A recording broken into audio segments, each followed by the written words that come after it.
آقا رهاور رو یادتونه دیگه. امروز میخوام برم ببینمش لعنتی و خیلی وقت ندیدمش. بریم ببینیم که چی میشه. تو راه بودیم، خونه‌شون هم خیلی دور نیست. خب رسیدیم این خونه‌شون. بریم ببینیم چند ساعت بعد صبر کنیم.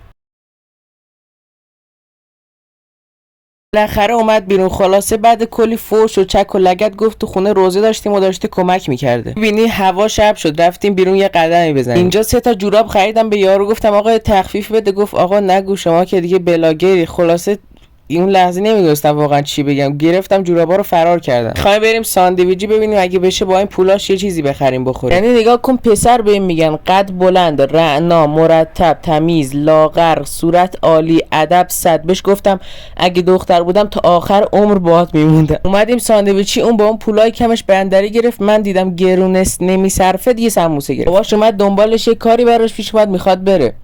الان یعنی من تنها باید این ولاگو ادامه بدم. ای ما که همه عمر تنها بودیم. این چند دقیقه هم روش سمبوسش هم واقعا خیلی خوشمزه بود. ببینم از این راه ور خدا ازت نگذره. تا یه ولاگ دیگه خدافظ.